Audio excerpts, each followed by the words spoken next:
Добрый вечер, гэта Пік Свабоды, мяне завуць Дмітрий Гурневич. Сёння ў нашым эфіры мы гаворым пра важныя падзеі гэтага тыдня. Што можа хавацца за заявамі Лукашэнкі пра новы ўрад і новыя паўнамоцтвы для вертыкалі? Ці ўцягне сёлета Расія ў вайну Беларусь, як заявіў днямі Уладзімір Зеленскі? І пагаворым таксама пра тое, хто насамрэч уплывае на вызваленне палітвязняў. І мой сёння першы госць Артём Бруха, намеснік прадстаўніка аб'яднанага пераходнага кабінету па транзіцыі ўлады. Вітаю вас, Артём. Добрый вечер. Артём, упершыню за 30 год прэзідэнцтва Лукашэнкі ён абвясціў пра стварэнне камісіі, якая павінна ўнесці прапанову наконт фармавання новага складу ўраду. Такога, у прынцыпе, раней яшчэ не было. Гэта проста або сам ён вырашаў, або нейкае бліжэйшае атачэнне. Ну, прынамсі, такіх заяў не было. Давайте паслухаем, чым эта комиссия, на думку Лукашенко, будет теперь заниматься. И позднее вертаемся. Возьмите в комиссию это мнение и потом, сформулировав, доложить. Мне хотелось бы, чтобы не один я там росчерком пера это все делал, не по той схеме, как это обычно у нас принято, но чтобы мы получили информацию в деталях по всем. И у вас должна быть информация и от журналистов, и от обычных людей, от кого угодно. Все нужно взять, проанализировать для того, чтобы внести соответствующее предложение. Очень бы вас просил. Шановне господарство, я нагадую, что мы працуем у жывым эфире. Вы можете писать у чате на Ютубе свае прапановы, свае пытанні, заўвагі. Я некаторыя з іх, напэўна, агучу ў сённяшнім нашым эфіры. Артём, мы паслухалі Лукашэнку, што ён мае на ўвазе, навошта гэта камісія? Ну, я бы пачаў з таго, што тое, што ў Беларусі палітычная сістэма гэта такая персаналісцкая суперпрэзідэнцкая рэспубліка. І нават канстытуцыйная рэформа, так званая, якая адбылася ў 22-м годзе, яна толькі, па сутнасці, умацавала гэтую персаналісцкую суперпрэзідэнцкую рэспубліку і зрабіла такую падушку бяспекі для Лукашэнка на магчымыя розныя рызыкі. Але вось менавіта тады, у 22-м годзе, так ці інакш, шмат гучала пра то, што будзе перабудоўвацца палітычная сістэма ў Беларусі пасля прыняцця гэтай канстытуцыі. І сапраўды мы глядзелі, сперш сайбраўся ўсебеларускі народны сход, потым былі праведзены выбары ў парламент, потым вось так званыя прэзідэнцкія выбары. Ну, лагічна, што вось гэта перабудова палітычнай сістэмы, яна пад новую канстытуцыю вымушана была падбудоўвацца. Але калі захоўваўся такі цэнтр прыняцця рашэнняў, як Лукашэнка, які сканцэнтраваў у сябе ўсю ўладу, ўсё гэта было, па сутнасці, нейкай імітацыяй. Яны казалі шмат, што там і парламент будзе шмат на што ўплываць, і што, можа, нават і УНС будзе больш на што ўплываць. Але мы бачым, што гэта ўсё цалкам імітацыя і фармальнасць. Але пасля так званых выбараў Лукашэнка сапраўды зараз упершыню кажа пра стварэнне нейкай камісіі, якая будзе прапаноўваць яму кадравыя рашэнні па ключавым пытанні, па пытанні кандыдатура ва ўрад. І гэта нават не прапісана ў Канстытуцыі, якая ў 22-м годзе імі была распрацавана, што ствараецца нейкая камісія, якая будзе прапаноўваць Лукашэнке кандыдатуры на пасады міністраў, прэм'ер-міністра, яго намеснікаў. Усё гэта сведчыць пра тое, што Лукашэнка можа ўжо так ці інакш задумвацца пра нейкую інстытуалізацыю, ці, ведаеце, не хочацца паўтараць такое слово, але калектывізацыю, наданне калектыўнасці ў прыняцця нейкіх ключавых для сістэмы рашэнняў.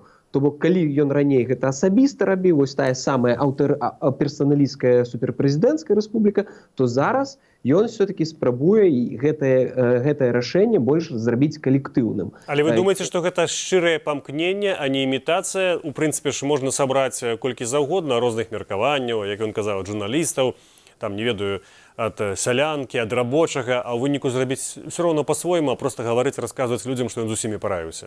Сапраўды, пакуль рашэнне будзе прымаць ён, то бок цэнтр улады будзе асабіста ў яго, то, канешне, гэта ўсё выглядае больш як імітацыю. Але гэта, ведаеце, фундамент для таго, каб зрабіць так, што будзе пасля яго. Вось, напрыклад, яго не стала. ён закладывае фундамент для стварэння такіх калектыўнага Лукашэнку ці калектыўнай эліты, якая ўжо будзе ці то новаму прэзідэнту прапаноўваць штосьці, каб гэта было не канфлікт адразу ў гэтай эліце, ад каго мы будзем там прызначаць і так ці інакш, а каб выбудоўваліся нейкія правілы гульні у межах той палітычнай сістэмы, якую не пабудавалі пасля прыняцця Канстытуцыі 22-го года. Я думаю, гэта ўсё в першую чаргу менавіта звязана з тым, што ён думае пра то, што будзе пасля яго. Ён хоча заставіць сваю спадчыну. Ён нават у сваіх інтэрв'ю неаднаразова казаў пра нам трэба захаваць курс, патрэбны моцныя людзі, якія захаваюць курс. Вось гэта пра гэты курс. Ён фармуе такую колькасць нейкую людзей, так званых вось гэтых ці то атачэння, элітаў, я не ведаю, як іх назваць, і яны нават больш публічныя становяцца. Раней адміністрацыя прэзідэнта таксама яму прапановы таксама прыносіла.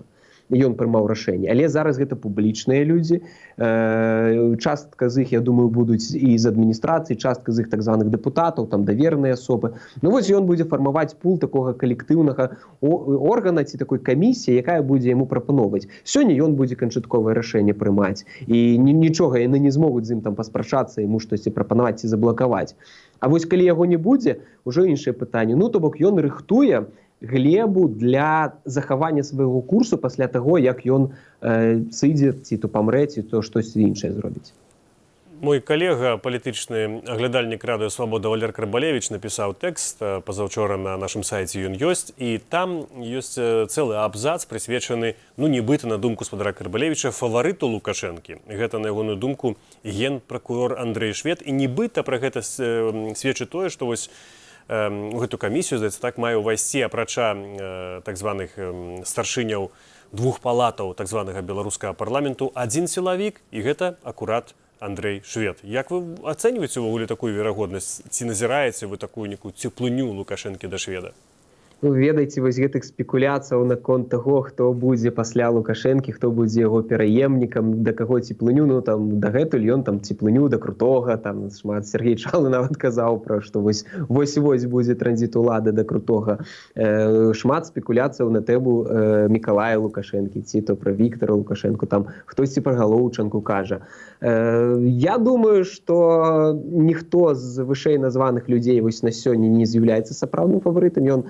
Мы побачым, можа быць, яго трохі пазней, бо навошта зараз яму вось менавіта дэманстраваць, хто гэта можа быць. А чаму ён не хоча ў гэтую камісію сілавікоў усіх, акрамя генпракурора? Я думаю, што генпракуратура ў яго разуменні ў перспектыве, на вось пра тое, што я казаў, калі ён, напрыклад, штосьці з ім будзе арбітрам паміж сілавымі структурамі.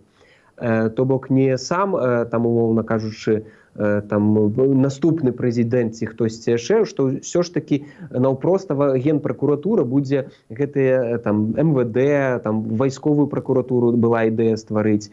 Гэта ўсё пра тое, каб быў нейкі орган, такая пракладка паміж непасрэдна сілавікамі і прэзідэнтам у выглядзе вось генпракурора. Я думаю, што ўсё ж такі гэта хутчэй пра гэта можа ісці размова, але цалкам дапускаю, што з такім бэкграўндам чалавек, тым больш ён праводзіць цалкам прарасійскую палітыку з гэтымі працай над генацыдам беларускага народа, гэта цалкам расійскі наратыў. Я думаю, што тэарэтычна можа разглядаць, але мне вельмі складана спекуляваць на гэтую тэму, бо сапраўды вельмі шмат можна назваць прозвішчаў, можна і казаць дзеючых некаторых губернатараў, там Кухараў, Турчын, ці то Снапкоў, яны таксама могуць быць, ці то там прэм'ер-міністрамі, ці то ў перспектыве там прэзідэнтамі. Гэта ўсё вельмі даволі, ну, дастаткова шырокае кола лиц, мне падаецца. Зразумела, не паспаў і не ваенком. Я працытую яшчэ ўсё ж такі Валера Карбалевіча, кажучы пра гэтую камісію наконт урады, ён гаварыў пра тое, што магчыма, гэтая камісія ствараецца дзеля таго, каб Лукашенко мог вось такі канфлікт стварыць у наменклатурным асяроддзі. У працэсе падрыхтоўкі новага складу ўраду будуць нейкія кланы вымалёўвацца, якія будуць штурхаць на адказныя пасады сваіх людзей, канкураваць, сварыцца. Ці думаеце вы, што гэта рэальна? Я думаю, што тэарэтычна яно заўсёды так было. Вось, то бок у адміністрацыі людзі сустракаліся больш кулуарна, не кулуарна. Ён, мне падаецца, ўсё ж такі спрабуе гэтую барацьбу наменклатурную інстытуалізаваць у межах гэтай камісіі, каб, ну, можа, нейкім чынам гэтыя правіла гульні акрэсліць. Вось, таму я думаю, што гэта было і гэта працягнецца, але закладаць наўмысна канфлікт паміж номенклатуры, ну, яму невыгодна, навошта? Ён заўсёды будаваў моцную вертыкаль, якая яму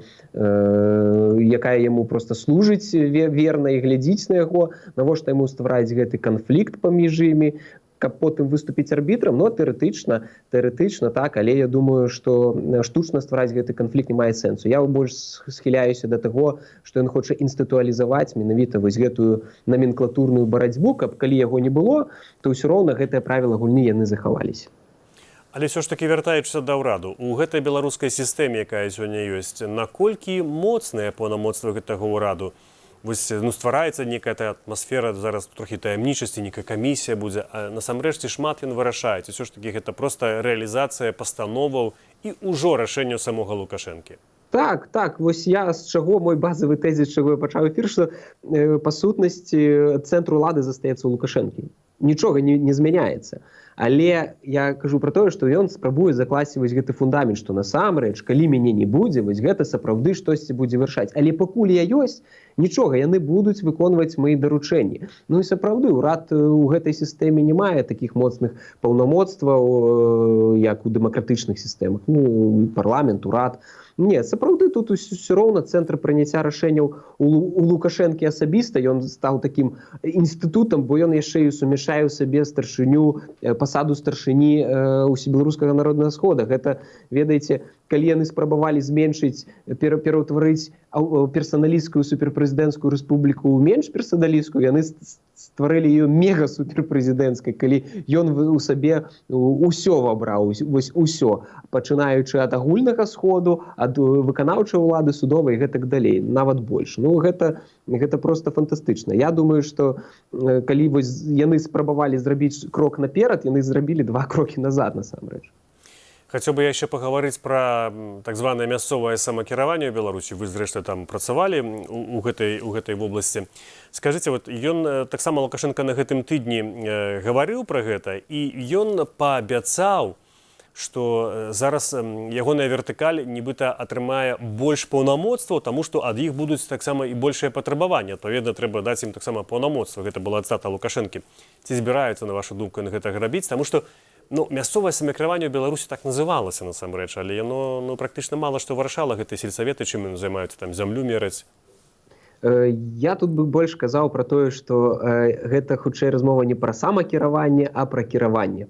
Вось, мясцовае кіраванне. Вось мясцовае кіраванне старшыні аблвыканкамаў, старшыні райвыканкамаў па сутнасці прызначаюцца Александром Лукашенко. І зразумела, што як ён можа іх прызначыць, так ён можа іх і зняць. То гэта цалкам вертыкаль. Але я думаю, што яго думка таксама палягае на тым, што, напрыклад, калі там далей мяне зноў канспіралогія, што вось ён ці там памрэ, ці то сыдзе, ці штосьці ён думае, сапраўды трэба паўнамоцтвы, якія ёсць зараз толькі ў Лукашэнкі, імі паціхеньку трэба дзяліцца.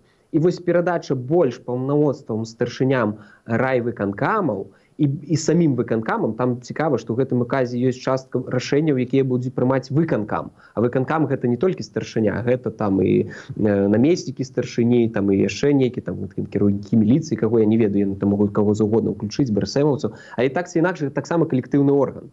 Вось гэта такая адсылка да гэтай камісіі, ведаеце? Вось тое ж самае. Я думаю, што гэта спроба сапраўды у перспектыве надаць больш паўнамоцтваў на мясцовым узроўні, таму што і спрос з іх будзе вялікшы. Але гэта не пра самакіраванне. Вось саветы мясцовыя, парламент, гэта па сутнасці настолькі імітацыя, то бок гэта толькі для таго, каб людзі не пыталіся, слухайце, а чаго намі кіруюць менавіта гэтыя людзі? То бок спроба імітацыі вось хоць нейкіх дэмакратычных працэсаў. Я думаю, дарэчы, і выбары прэзідэнта яны ўсё ж такі заменяць выбарамі праз Усебеларускі народны сход будуць прызначаць яго. То есть максімальна вось удзел людзей з гэтага прыбіраць, Але мясцовыя выбары, парламенцкія, вось гэта адзін дзень галасавання яны заставяць, ну, так бы мовіць, каб апраўдаць, чаму менавіта гэтыя людзі прымаюць нейкія рашэнні. Але па сутнасці гэта стварэнне такой у кожным раёне мікралукашэнкі, які будзе яшчэ і прызначаць кіраўнікоў бізнесу. Ну, гэта, ведаеце, гэта па майму меркаванню, я, конечно, не ўпэўнены до конца, гэта спроба у кожным раёне стварыць такіх карманных алігархаў, якія будуць, ну, працаваць на старшыню выканкама, а той будзе у сваю чаргу працаваць на вертыкалі, якая яго прызначыла. Ну, то бок гэта ўзмацненне кантролю паўсюль, па ўсіх напрамках, але пры гэтым закладваецца ідэя ў далейшай перспектыве. Я не кажу пра сёння, нават не праз год, не праз 2, не праз 3, можа праз 5, 10, 15 год, ідэя трохі пераразмеркавання паўнамоцтваў у бок мясцовых органаў, у бок нейкіх калектыўных органаў і гэтак далей. Але ці гэта, на вашу думку, не ёсць той транзіт улады, пра які шмат гадоў ідзе гаворка? Все-таки, ну, як бы там ни было, Лукашенко за 70, а праз 5 гадоў будзе 75, калі будзе заканчвацца гэты тэрмін. Ну, сапраўды ён думае пра транзіт улады. Я думаю, што ён думае не колькі пра транзіт улады, а пра захаванне лукашызму, да, захаванне свайго курсу, калі ён сыдзе. Я не думаю, што ён можа сысці там праз 5 год, ці там праз 2-3 гады, можа праз 5 і будзе. Все будзе залежыць ад яго здароўя, я думаю, ну і ад таго ўвогуле, ці жывы ён будзе. То бок гэта ўсё ж такі выглядае так, што ідэя транзіту улады закладаецца, але я не ведаю, куды сыдзе Лукашенко. Ці то ён усё ж такі сыдзе на ОНС і будзе новага прэзідэнта, ці ён сыдзе там у пад зямлю, да, і ўсё, і там гэта будзе ўжо фактычна зусім іншая сістэма. Вось тут складана спекуляваць, але я думаю, што захаваць курс, захаваць лукашызм, захаваць ідэалогію, канешне, ён хоча. Але звяртаючыся да гэтых выканкамаў мясцовых уладаў, ну, ці вам вядома, якія канкрэтна паўнамоцтвы, апрача вось канкрэтна гэтага там прызначэння ці вырашэння будучыні старшыняў нават камерцыйных прадпрыемстваў? Што яны могуць па вялікім рахунку там рабіць? Ну, там цікава, што яны могуць узгадняць закупку тендераў з адной крыніцы. Ну, гэта фактычна такая карупцыйная, дастаткова моцная сістэма. Вось гэта пра стварэнне гэтых у кожным раёне карманных алігархаў. Ну, гэта сапраўды павелічэнне паўнамоцтваў. Пра больш інфармацыі пакуль невядома, трэба дачакацца публікацыі гэтага ўказа і тады ўжо глядзець. Але пакуль выглядае так, што, ну, сапраўды гэта павелічэнне ўплыву старшыні выканкамаў на мясцовым узроўні, бо сапраўды вельмі часта, нават калі я працаваў, былі такія сітуацыі, калі там бізнес сказаў: ну, слухайце, гэта асабістая ўласнасць, што вы хочаце ад нас? І ўсё, і нічога ты не зробіш. Але вось зараз, калі будзе ўзгадненне праз старшыню выканкама, то гэта, канешне, павелічэнне сапраўды ўлады. Кожны раз Лукашенко, калі гаворыць пра нейкія кадры, гаворыцца там нейкі пра кадравы рэзерв і ўвогуле пра праблему гэтых новых кадраў. Як вы думаеце, наколькі яна зараз сапраўды сур'ёзна адчувальная ў Беларусі? Ці ёсць увогуле тыя, хто можа прыйсці, вот вы кажаце, там Лукашенко задумваецца пра нейкі транзіт на месца тых людзей, которые сёння ўжо, ну, у ягоным узросце, іх даволі шмат на кіраўнічых пасадах? Канешне, ёсць у іх там гэты кадравы рэзерв Александра Лукашэнкі, там 900 чалавек, ёсць і проста кадравы рэзерв у кожнай дзяржоргана, дзяржкіравання. Там гэта дастаткова такі, там нават ёсць і перспектыўны кадравы рэзерв, там брэсэмаўцы, студэнты апошніх курсаў. Гэта такая сістэма, яна насамрэч існуе. Пытанне ў чым? Ці ёсць там тыя сапраўды кадры, якія, нават калі пройдуць праз гэтае гарніла наменклатурнае, ці яны сапраўды змогуць на вышэйшым узроўні прымаць адэкватныя часу, адэкватныя сітуацыі, менеджерскія рашэнні. Вось у гэтым ключавое пытанне. З той сістэмай адукацыі, якая ў нас зараз ёсць, з той, як бы, выбудоўваецца сістэма ізаляцыі Беларусі, не атрымоўваецца ніякага досведу кіраўнічага з развітых краінаў, а наадварот.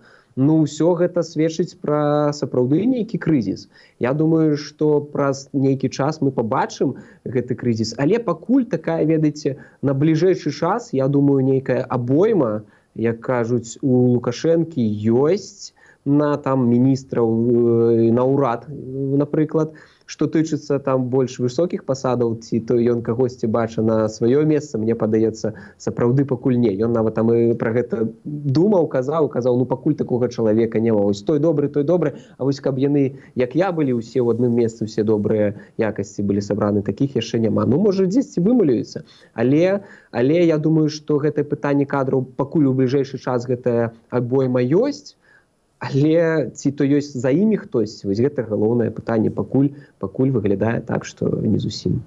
І апошняе пытанне, калі сапраўды там прыняты будзе гэты закон ці указ пра тое, што будуць сапраўды нейкія больш шырокія у іх правы, прызначаць кагосьці ці вырашаць лёс у сваіх раёнах, плюс узаемадзеянне з гэтым бізнесам, ці не створыць гэта пэўную паталогію, калі вы ведаеце, пасля 30 гадоў, калі ўсё было вельмі жорстка рэгулявана сярод гэтай вертыкалі, зараз яны адчуюць, што яны атрымалі нейкую ўладу, будуць сапраўды нейкія кланы нараджацца, будуць алігархі мясцовыя, узаемадзеянне, ну, у умовах беларускіх палітыкі з бізнесам.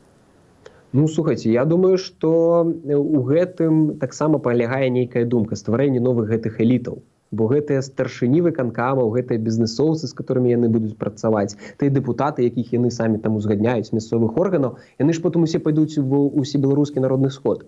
Я думаю, што канчатковая ідэя вось гэтай перабудовы палітычнай сістэмы у тым, каб стварыць такую, яны вось ненавідзяць, вельмі любяць казаць, як яны ненавідзяць шляхту, а іх ідэя палягае на тым, што стварыць вось гэтую новую пласт шляхты, якая будзе вырашаць лёс краіны без уліку меркаванняў грамадства беларусаў. І вось гэтыя эліты, яны і хочуць на перспектыву сфармаваць. Яны ўсе думаюць, вось я думаю, што гэтыя эліты, яны будуць працягваць курс Лукашэнкі, бо гэта яны, дзякуючы яму, сталі такімі, і яны будуць зацікаўлены ў захаванні гэтага курсу. Я думаю, перспектыва такая. Вось гэта адзіная думка, якая, мне падаецца, будзе прыхадзіць да кожнага дыктатара на старасць гадоў, стварыць нейкі пласт элітаў, якія будуць далей праз дзесяцігоддзі несці тое, што ён заклаў.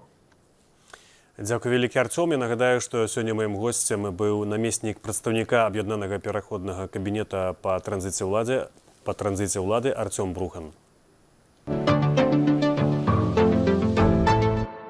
Працягваем нашу праграму. Нагадаю, мы працуем у жывым эфіры. Я бачу некаторыя каментары, которые вы нам пішаце. Неўзабаве я іх буду агучваць і задаваць нашым чарговым гасцям. Сёння у нас яшчэ два госці. Гэта Михайло Самусь, вайсковы эксперт з Украіны, і таксама Андрэй Стрыжак, кіраўнік фонду Байсол, але гэта трошкі пазней. І вось зараз пераходзім да украінскай такой беларускай навіны. Сёлета прэзідэнт Расіі Владзімір Пуцін будзе спрабаваць уцягнуць Беларусь у вайну. Так заявіў прэзідэнт Украіны Владзімір Зеленскі. Давайте зараз паслухаем фрагмент гэтага выказвання. Ви побачите, навесні, влітку або восени він буде розташовувати сили на території Білорусі. І багато європейців, може і Сполучені Штати, будуть говорити, що це залякування. Це залякування Польщі, залякування Литви і інших балтійських наших партнерів. Але ви побачите, він буде робити все, щоб втягнути їх. Він буде думати, як їх провокувати. Я не знаю, чи буде вторгнення, але в будь-якому випадку він таким чином затягне Білорусь війну. Хоча, на мою думку, після того, як вони атакували Україну ракетами, вони вже були в цій війні. Што насамрэч значыць гэтая заява украінскага прэзідэнта і якія могуць быць наступствы, калі Беларусь сапраўды далучыцца да вайны? Пра гэта я якраз пагаварыў з украінскім экспертам вайсковым Михайлом Самусем. Давайте мы зараз паглядзім гэтую размову, якую я запісаў за некалькі гадзін да нашага эфіру, і пазней вернемся ў студыю. Пане Михайло, расскажите спачатку, што вы самі лічыце сутнасці слова прэзідэнта Зеленскага? Што ён меў на ўвазе, што Беларусь могуць уцягнуць у вайну? Ну, я не знаю, що мав на увазі президент Зеленський, бо він просто згадав цю ситуацію. З точки зору моєї інформації, я знаю, що Росія і Білорусь готуються до проведення чергових стратегічних спільних навчань «Запад-2025». Дати проведення цих навчань не називаються, але, як правило, такий демонстраційний етап, коли війська проводять всілякі показові вправи. Це відбувається кінець серпня-вересень.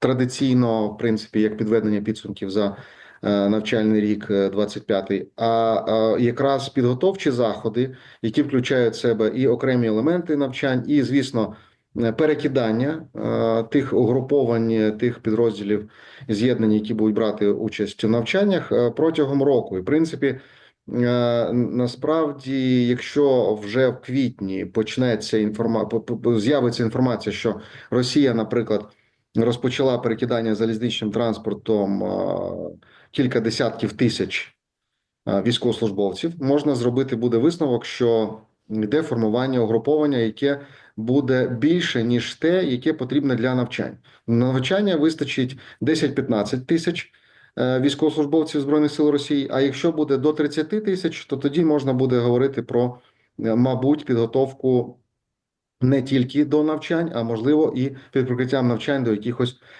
бойових операцій. Тому тут залежить від того, як далі будуть розвиватися події. Але те, що Україна готова до такого розвитку подій, по-перше, свідчить сама заява Зеленського, тому що він верховний головнокомандувач. Тобто йому цю інформацію, мабуть, доповіла воєнна розвідка, яка відслідковує цю ситуацію. Ну а по-друге, в принципі, по всьому кордону, включно з білоруським кордоном, українська армія дійсно відслідковує, моніторить ситуацію і готується до оборони. Тому тут, в принципі, жодних сюрпризів не має бути.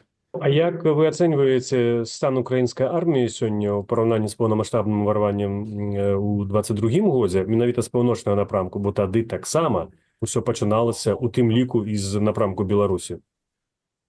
Ну, це абсолютно інша армія зараз. Тобто, в основному зараз, якщо ми порівняємо армію 22-го року і 24-го, перш за все, у нас створено окремий рід військ Сили безпілотних систем. Тобто зараз в українській армії в минулому році було використано близько 1 200 000 безпілотників. В основному, звісно, це тактичного рівня FPV-дрони, але в тому числі й далекобійні зброї. Сили безпілотних систем якраз займаються доктринальним розвитком цього напрямку і по всій вертикалі Збройних сил, в інших елементах сил оборони.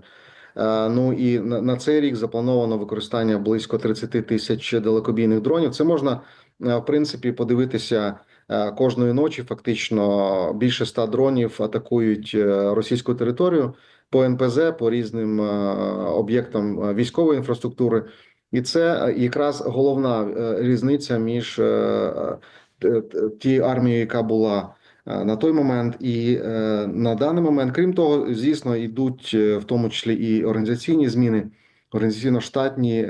Зараз починає створюватися новий компонент корпуси, тобто над бригадною ланкою буде створено корпусна система, саме корпуси не адміністративні, як це, в принципі, корпуси в Україні існували, але вони виконували більше адміністративну роль, а якраз це буде тактичне з'єднання, яке буде відповідати за ведення бойових дій, за якраз і підготовку, і забезпечення, і управління бригадами, які будуть вести бойові дії на певній ділянці фронту. Це я би назвав ці основні відмінності. Ну, якщо подивитися по озброєнню, звісно, ми перейшли повністю на натівське озброєння.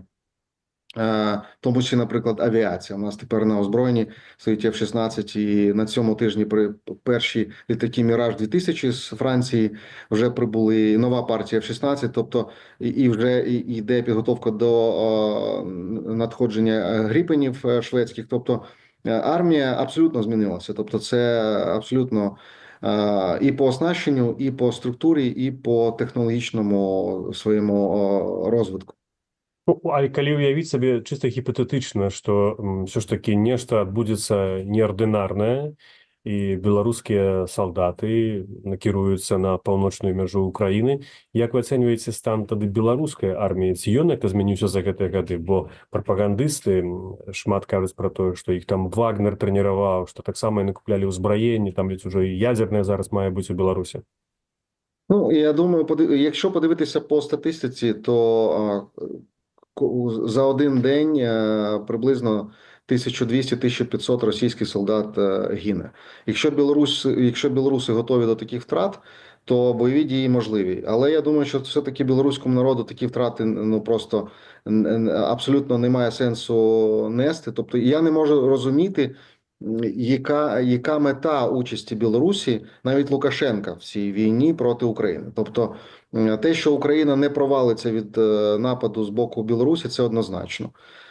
Буде просто відповідь України. А відповідь України може дійсно з використанням тих же самих, я просто назвав 30 тисяч далекобійних дронів, вони можуть точно так же полетіти по інфраструктурі білоруській. Я не скажу, що білоруське ППО краще, ніж ППО російське. Я би сказав, що гірше, тому що стільки комплексів ППО, як у Росії, у Білорусі немає. І я думаю, що нанесення таких ударів по економічним об'єктам, тобто той же самий НПЗ Мозирський, він буде знищений буквально протягом першої доби. Чи потрібно це Лукашенку? Я не знаю, що йому потрібно, але я не думаю, що це буде абсолютно позитивний розвиток подій. І реально оцінюючи, можна, звісно, розказувати, наскільки круті білоруські воїни і так далі, але вони будуть вбиті. Чи потрібні вони такі круті білоруські воїни мертві, я не знаю.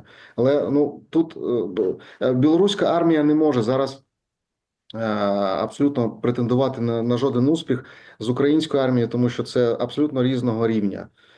Я скажу так, що той рівень і інтенсивність бойових дій, які є між Росією і Україною, такого рівня інтенсивності, можливо, ще не було в жодному збройному конфлікті протягом історії. Це реальність. Ну, я не кажу вже про кількість використання дронів, якість розвідки. Тобто зараз нічого не можна зробити приховано, ніяким чином не можна провести якусь приховану підготовку і так далі. І знову ж таки, згадуючи Курську операцію Збройних сил України, можна зробити висновок, що Україна не має жодних перешкод. Ну, можуть бути перешкоди моральні, я не знаю, якісь психологічні.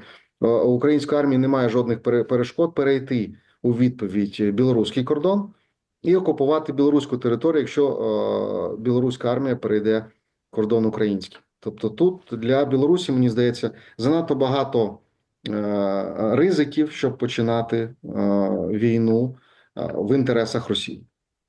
І ще одне питання. Вельмі часто зараз апошнім часам Лукашенко говорить про те, що Білорусь повинна удзельнічаць у мирних перамовах, які адбудуцца паміж Расіяй, Україною, тут дзелам США, ну, розныя канфігурацыі называюцца. Як вы думаеце, ці ўвогуле будзе месца в Беларусі там, ці для Лукашенка, ці для кагосьці іншага? Таму што нельга сказаць, што сёння, хоць Беларусь успрымаецца Украінай як агрэсар, але все ж таки яна удзельнічае там у абмене палоннымі, як нейкі, ну, перамоўшчык, так би мовіць.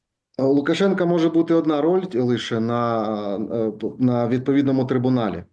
Це єдина роль. А так я не можу зрозуміти роль Лукашенка,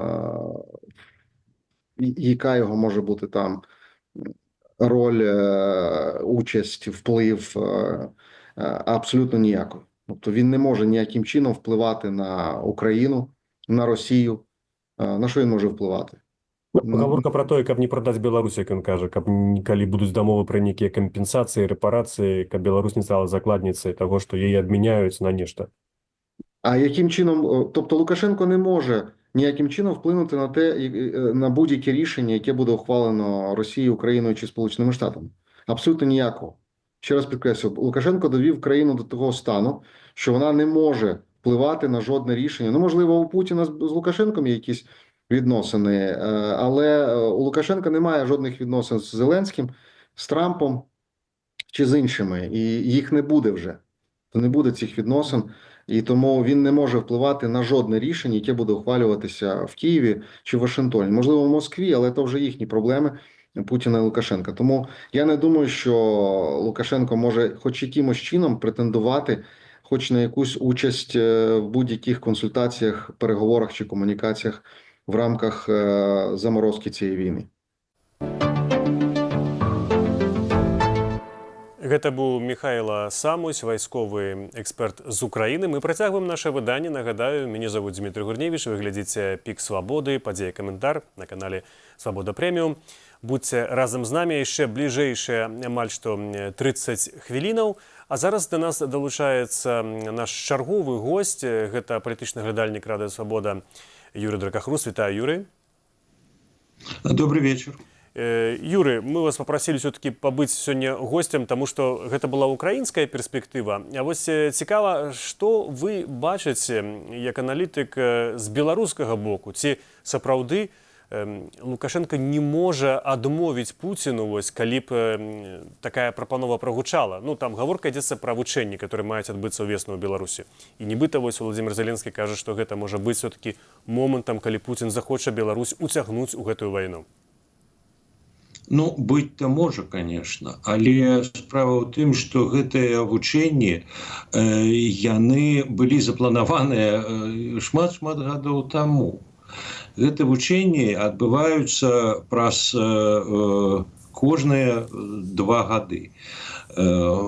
І было вядома, выдатна вядома, што яны будуць у Беларусі менавіта ў 25-м годзе. Ці скарыстае іх Пуцін для нападу?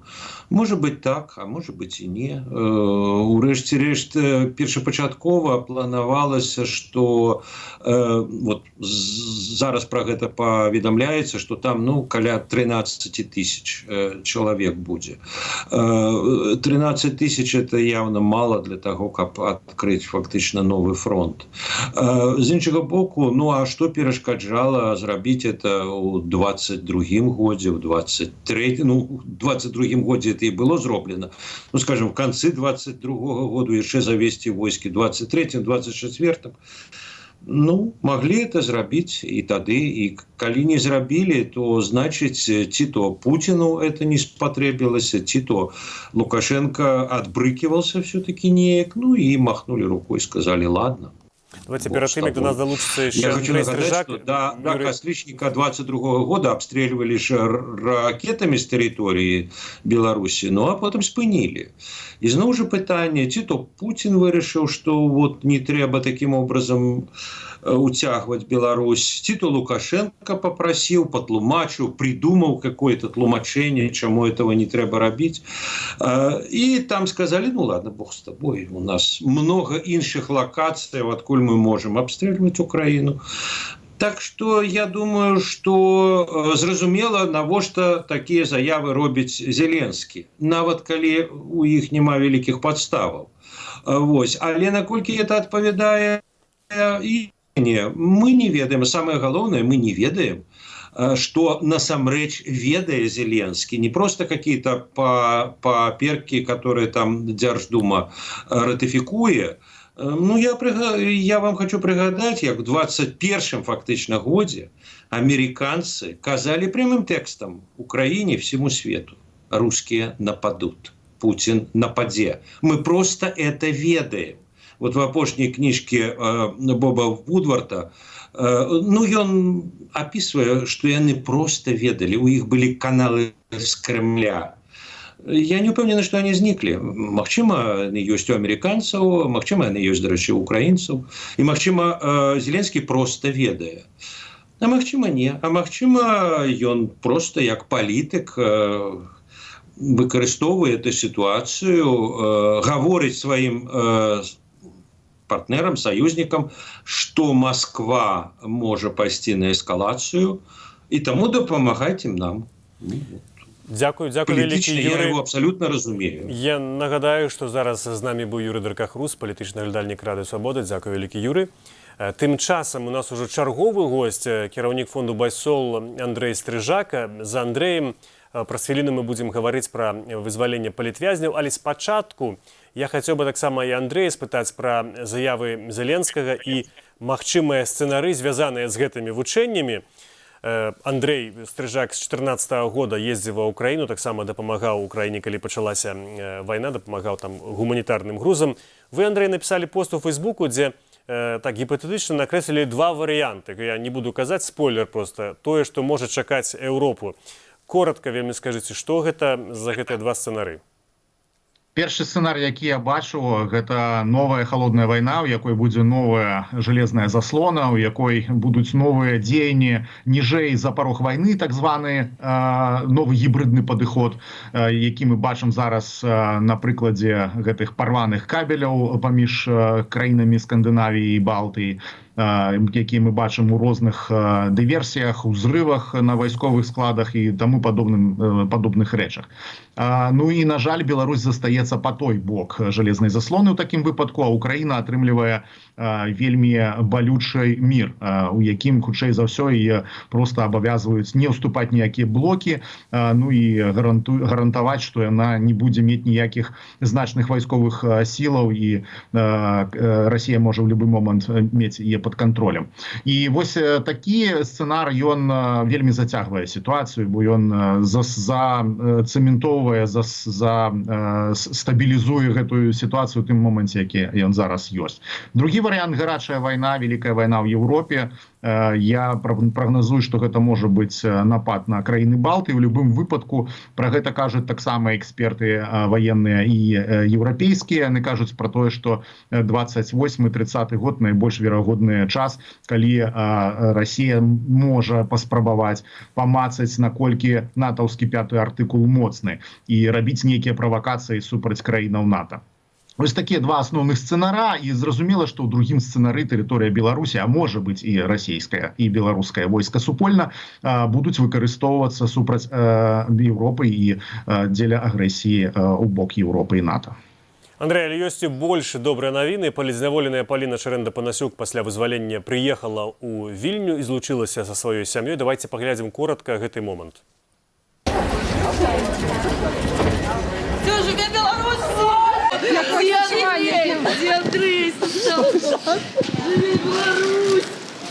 Я вельмі доўга уяўляла ўсе тыя гады, што была за кратамі. Я вельмі доўга уяўляла гэты момант. Вялікі вам усім дзякуй. Мой нізкі паклон усім тым людзям, якія в Беларусі і за межамі Беларусі думалі пра мяне, клапаціліся, якія арганізоўвалі всю гэтую дапамогу. Але я хочу сказаць, што мы мусім памятаць аб тых людзях, якія застыліся. У гэтай жывадзёрні, як я называю, К-24, гэта самая сапраўдная жывадзёрня. Там засталася Вольга Майорова, там засталася Алена Гнаук, там засталася Вікторыя Кульша. Сітуацыя ў гэтых людзей вельмі катастрафічная. Яны ўсе ўшызаюць ПКТ. Амаль всем ім зноў будуць фабрыкаваць зноў гэту 411 артыкул. Я вельмі прашу не забывацца на гэтых людзей і ўсе сілы аддаваць на тое, каб іх вызваліць. Андрей, Паліна сказала, што яна не будзе гаварыць пра дэталі прыезду, але вы напісалі ў Фейсбуку, што гэта быў, я так разумею, не проста прыезд, гэта была цэлая аперацыя. То бок, я так разумею, яна не села ў аўтобус у Менску і не выйшла ў Вільні з аўтобуса, но мы бачылі, што на цягніком прыехала. То бок, гэта была эвакуацыя, як класічна тое, што вы праводзіце? Я не могу дакладна раскрываць дэталі гэтай ўсёй аперацыі. Адзінае магу сказаць, што зноўку такі, дзякуючы гэтаму эфіру, магу аддзячыць усім партнёрам, якія паўдзельнічалі ў гэтым прыездзе. Гэта было дастаткова шырокае прадстаўніцтва, і кожны з гэтых партнёраў гуляў важную ролю і зрабіў усё, што мог, каб гэта адбылося. Таму тут трэба сказаць, што вось мы, як Байсол, дзякуем за гэтую зладжаную працу, якая дазволіла так хутка выцягнуць чалавека, які меў усе шансы і далей заставацца ў Беларусі ў вельмі складаным становішчы. Як сябе пачуваюць людзі, вышедшыя з турмы, якія да іх прымяняюцца дадатковыя меры стрымання. Я думаю, што ўжо шмат было інтэрв'ю ад былых палізняволеных, і яны расказваюць. Таму Паліна, хутчэй за ўсё, пайшла бы дакладна па такім шляху, а можа быць і па больш жорсткім, улічваючы яе пазіцыю грамадзянскую і важнасць для беларускага грамадства. Зараз я хочу з вами ще паглядзець одну цытату. Лукашенко некалькі дзён таму гаварыў пра тое, што ён сапраўды вызваляе палітвязняў, а робіць гэта зусім не для еўразвязу, што яму напляваць на гэта. Давайте поглядим. Публично вам заявляю, что мы не хотим использовать этот процесс освобождения этих уголовников ради того, чтобы дать сигнал Западу. Да плевать я хотел на этот Запад. Знаете, у них же, если я попрошу, это диктатора попрошу, это первое. Второе, если я попрошу, значит, я признаю свою вину. Ну, ребята, все в ваших руках. Просите, будем рассматривать. Андрей, як вы думаете, а чаму тады ён вызваляе? Все-таки люди выходзяць, там, здаецца, уже некалькі сотняў. Слухайте, калі ссылацца на цытаты Лукашенка, то тут працуе адзін стары анекдот, што як даведацца, што Лукашенко хлусіць, гэта паглядзець на гоны рот, адкрыты ці закрыты. увесь час, калі ён нешта кажа, ну, это можа значыць все, што заўгодна. Што ён так можа быць зараз думае ў гэты момант, можа быць вогуле не думае, можа быць просто для чырвонага слаўца гэта ўсё кажа. Так што я б не прывязваўся да ягоных цытатаў. Але адказваючы на твоё пытанне, чаму менавіта зараз ідуць гэтыя вызваленні, я думаю, што моя тэорыя, яна, канешне, не падкрэпленая, не падмацавана нейкімі статыстычнымі дадзенымі альбо даследаваннямі, бо іх немагчыма зараз праводзіць. Гэта тая рэакцыя, якая рана ці позна адбываецца на той санкцыйны ціск, які адбываецца з боку краінаў захада, на тыя абмежавальныя і вельмі чутлівыя для Лукашенка абмежаванні магчымасцяў ягоных міжнародных кантактаў. Гэта чалавек вельмі сентыментальны. Для яго важна удзельнічаць у міжнародных спаборніцтвах, мець магчымасць сваіх дыпламатаў дасылаць на розныя раўты, паўсюль казаць, што ён паўнапраўны удзельнік міжнароднай палітыкі, ён пра гэта заўсёды кажа, і гэта для яго вельмі важна. Тое, што ён не можа гэта рабіць вось ужо 5-й год, для яго ёсць праблема. І таму я думаю, што ён паступова робіць усё для таго, каб вярнуцца на гэты трэк. І я б больш звяртаў увагу на вызваленне, вельмі знакавае вызваленне прадстаўнічкі грамадзянкі ЗША, якое адбылося абсалютна імкліва і незразумела для нас праваабаронцаў. Ніхто не ведаў пра гэтага чалавека, што гэтая жанчына была арыштаваная. І вось яе вызваленне выглядае як рэальная спроба пачаць размаўляць са сваім хлопцам, скажем так. Хлопец тут маецца на ўвазе Дональд Трамп, якога Лукашенко якраз лічыць чалавекам свайго кшталту, што вось там такі рэзкі, ёсць он такі вось, не будзе там нешта мяць у кішэні, ну і уласна будзе адразу рубіць плеча, і вось з ім можна размаўляць. Я думаю, што вось сюды скіраваныя высілкі Лукашенка на тое, каб штосьці сабе выгандліваць, паказаць сваю пазіцыю такую, што, мол, вот так мы тут з Расіі, але стаялі троху збоку. Ракеты, ну так ракеты не нашы летелі, а нас тут вымусілі. Я нават не здзіўлюся, калі ён пасля падпісання мірнага пагаднення з Украінай будзе першы туды лезці і казаць, што так мы ж тут все зрабілі, каб вайна не прыйшла з нашай землі да вас. І, на жаль, ва Ўкраіне знойдуцца палітыкі, якія будуць гэта падтрымліваць, ну і гэты дыскурс развіваць, таму што Лукашенко будзе спрабаваць там таксама ладзіць нейкі гандаль. Так што я думаю, што гэтае вызваленне, гэта частка згуляць добрую гульню пры вельмі дрэнных пазіцыях. Андрей, сёння Зенон Пазняк напісаў, што ён асабіста прасіў Лукашенку вызваліць Паліну Шэрэндаў-Панасюк, і вось вынік, вы бачыце, што яе вызвалілі. Ці бачыце вы тут некую сувязь? Таму што Зенон Пазняк заявіў пра тое, што гэта сігнал все-таки для Захада, і Захад павінен успрыняць яго пазітыўна і пачаць нейкую размову, каб все-таки адцягваць Беларусь ад Расіі. Ну, калі мы глядзім на то, як рэагуе Захад на тыя ці іншыя спробы, напрыклад, таго ж Жыржанкова пракамунікаваць, што вось там Польшча дрэнная, але мы ўсё роўна там будзем неяк дамаўляцца, то Сікорскі на гэта дастаткова празрыста адказвае, што Мінск дакладна ведае, што будзе пачаткам размовы. І прыблізна такая ж пазіцыя ў тых краінаў, які больш-менш зацікаўлены ў беларускім пытанні. Я просто нагадаю, што чым далей ад беларуска-усходнееўрапейскай мяжы, тым менш гэтае пытанне ўвогуле ёсць нейк актуальным для заходніх палітыкаў. Можа быць выключэнне тое, што Святлана Ціхановская і яе каманда, і яе праца яшчэ дазваляе трымаць гэтае пытанне ў фокусе, пытанне Беларусі, але ну дакладна гэта не лукашысцкія эмісары там працуюць, якія могуць данесці нейкую сваю пазіцыю, такі нейкія тонкасці, што там нейкі палітык беларускі напісаў Лукашенку і што ад гэтага нешта там зрушылася. Ну, для іх гэта просто цёмны лес. Так што я думаю, што гэта заява Зенона Станіславовича, яна, канешне, добра адлюстроўвае ягоны падыход да рэальнасці. Як бы, ну, я, в прынцыпе, не магу не абвергнуць, не пацвердзіць, як кажуць, але ну, часам бывае так, што после не значыць следствие. Тое, што пасля нейкіх там заяваў альбо зваротаў кагосьці да кагосьці адбываюцца нейкія справы альбо рэчы, ну, на жаль, мы не можам неяк праследзіць, ці гэта так, ці гэта не. Так што я думаю, што сітуацыя тут такая. Наконт сігналаў, ну, у нас ёсць такая група людзей, якая спрабуе лавіць сігналы ад Лукашенка. Я яшчэ раз падкрэсліваю, што ўсе ягоныя дзеянні дастаткова складана прагназуемыя і дастаткова складана тлумачальныя. І тое, што ён робіць в адзін момант, можа быць абсалютна абвергнута іншым момантам. Я просто нагадаю пра то, што той тэрор, які быў развязаны ў 2020 годзе супраць грамадства ў Беларусі, ён працягваецца. Просто зараз сілавікі пачалі яго заганяць у тень. Напрыклад, перасталі публікаваць гэтыя так званыя пакаянныя відэа. І гэта таксама вельмі такі цікавы знак, што яны спрабуюць па-ранейшаму кантраляваць і знішчаць усё абсалютна непадкантрольнае і ўнутры краіны, але пры гэтым казаць, ну глядзіце, мы ж тут выпускаем людзей. Просто паглядзіце на статыстыку вясны. Колькі чалавек прызнаецца палітвязнямі і колькі выходзіць з турмаў. На жаль, гэтая статыстыка не сходзіцца. Андрэй, Паліну сустракала ў Вільні вельмі шмат людзей, мы бачылі гэта на відэа, насуперак прапагандзе, якая кажа, што пасля вызвалення палітвязня ўжо нікому не патрэбнае, а тым больш пасля нейкіх там відэа, інтэрв'ю, которые яны давалі афіцыйным тэлеканалам. Як вы гэта бачыце збоку, дакладней знутры фонда, які дапамагае рэпрэсаваным, ці дапамога все-таки гэта ёсць яшчэ палітвязням? Лукашыстам вельмі важна паказаць, што мы нікчэмныя, што ніхто нікому не патрэбны, што в прынцыпе мы з'яўляемся такой жа часткай іх наратыва, бо это іх рэальнае жыццё, калі чалавек чалавеку воўк. У нас ёсць пазіцыя беларус беларусу беларус, і сітуацыя з Палінай Шарэнда-Панасюк гэта вельмі добра ілюструе. Чалавека па сутнасці змусілі, я думаю, яна сама раскажа на прэс-канферэнцыі, якая адбудзецца на наступным тыдні, пра тое, як гэта ўсё адбывалася, як праходзіла гэта відэазапіс, чаму ён гэты запіс увогуле з'явіўся, але гэта не важна, таму што людзі настолькі былі радасныя сустрэць, настолькі то такі быў моцны ўздым эмацыйны, калі людзі даведаліся, што ўдалося, па-першае, ёй выйсці з турмы, а потым выехаць паспяхова.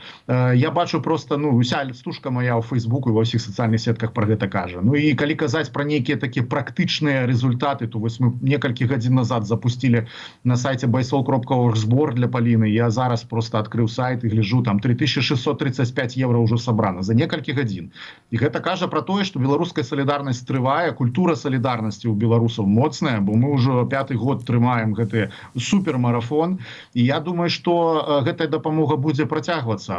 Асабліва радуе, што да гэтага далучаюцца еўрапейскія краіны, напрыклад, праз працу міжнароднага гуманітарнага фонда, якая дазваляе нам зараз больш дапамагаць людзям, і гэта таксама вельмі радуе. Так што наш шлях стратэгічны, ён можа быць не надта кароткі і хуткі, але тым не менш. І беларусы гатовыя да яго, як мы бачым, 25 тысяч амаль чалавек на месяц данацяць толькі праз байсол, а колькі яшчэ іншых пляцовак, якія таксама дапамагаюць грашыма. Ну і бачым, што Еўропа таксама бачыць гэтую нашу устойлівасць і падтрымлівае нас. Тыя людзі, якія штосьці робяць, яны атрымліваюць падтрымку.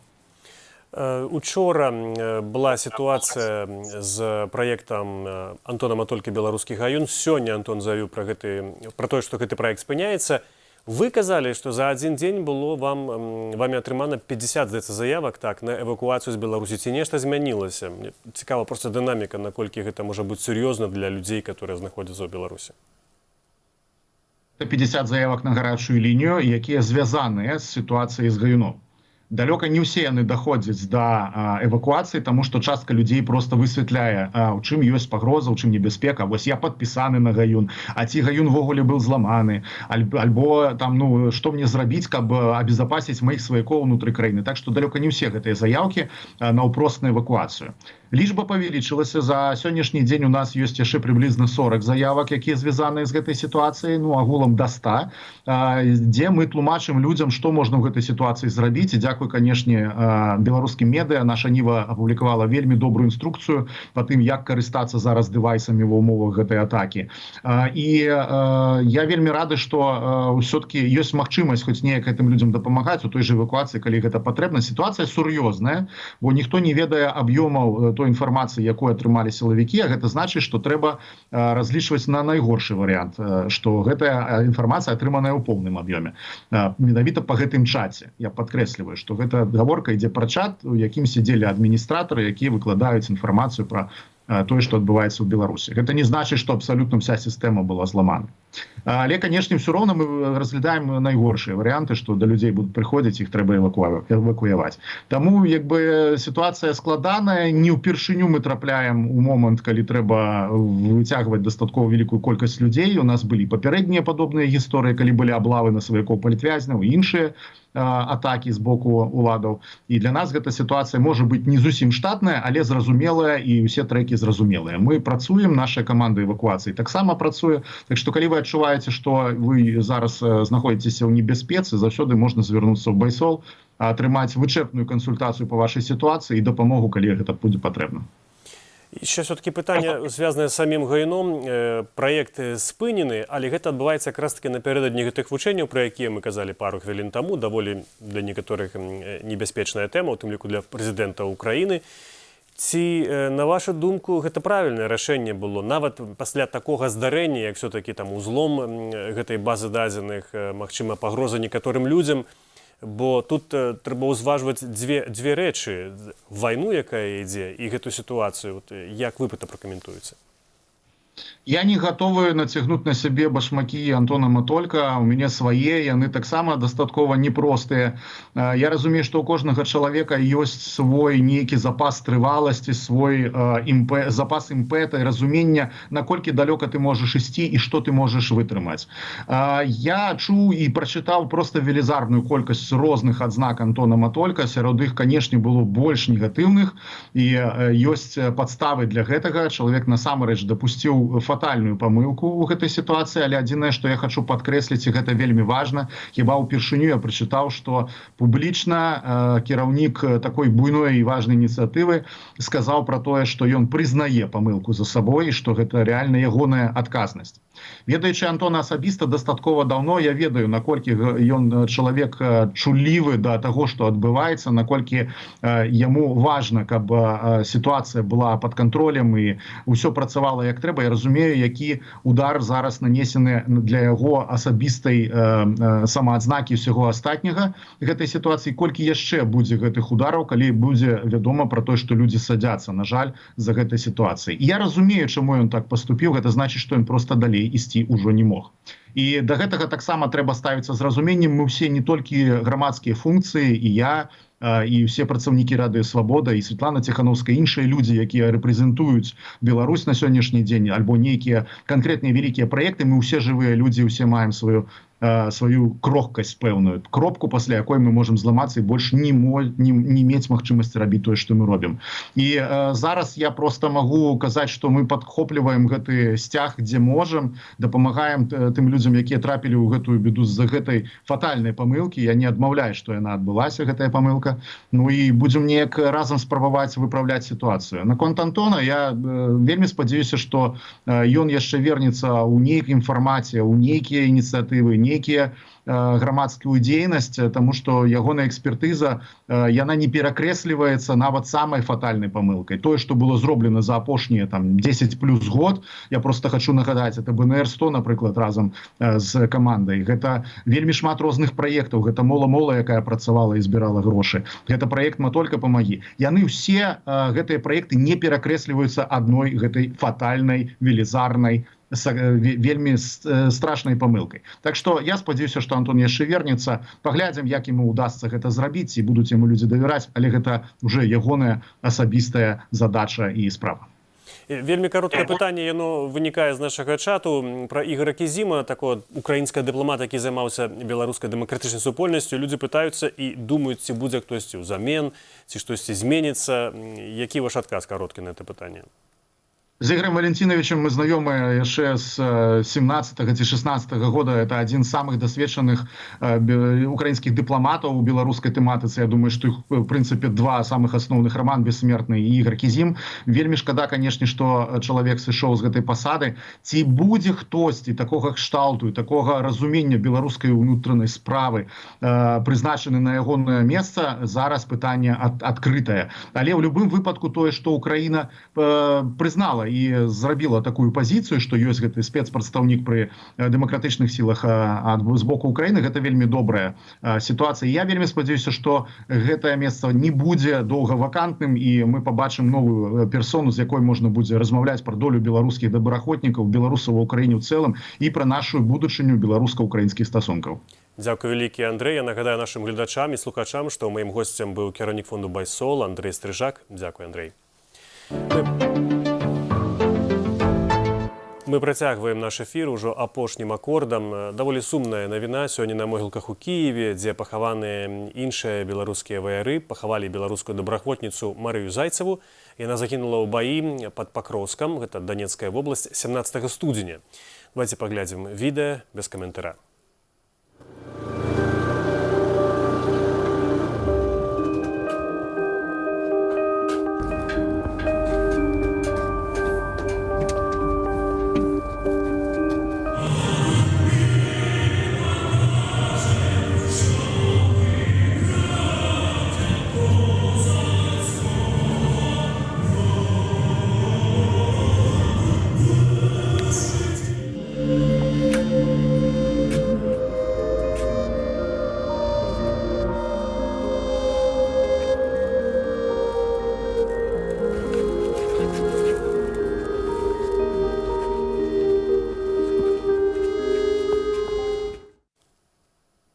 Гэта быў «Пік свабоды». З вами быў Дмітрий Гурневіч. Усяго вам самага добрага. Бывайце і заставайцеся са свабодай.